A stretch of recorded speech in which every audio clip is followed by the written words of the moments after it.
peut pas avoir le beurre et l'argent du beurre. Et quand il y a un pouvoir, il est normal qu'il y ait des dominants et des dominés. Le pouvoir, c'est pas l'égalité, par définition.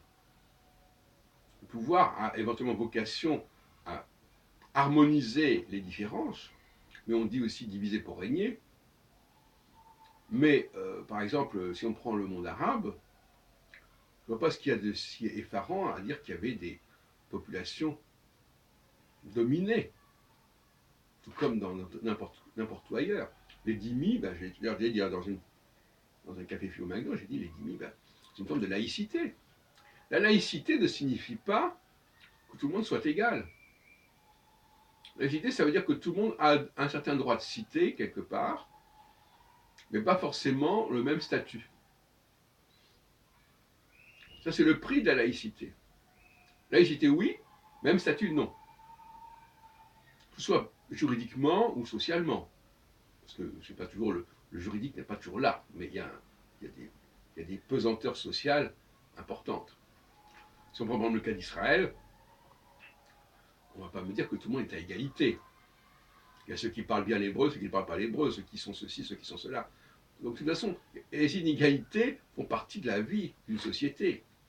Et si une société a pour moteur une certaine communauté, c'est normal que cette communauté ait une certaine domination et une certaine supériorité. Donc c'est vraiment une mauvaise foi de contester qu'effectivement, il y a des inégalités et des positions subalternes, et que être chrétien dans le monde musulman, c'est pas être chrétien dans le monde chrétien.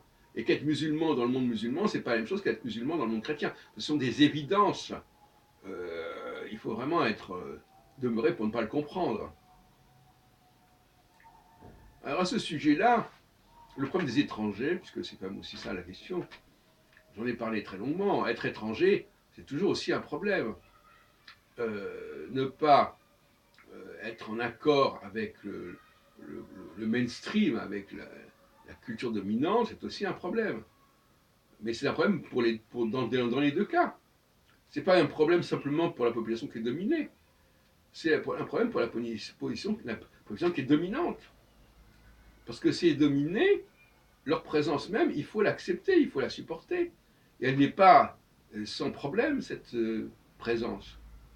Donc le fait d'accepter une présence, c'est déjà un énorme effort qu'on fait. Même si c'est en tant que minorité plus ou moins marginalisée. C'est déjà énorme. C'est ça que les gens ne veulent pas comprendre, ils ne sont pas réalistes.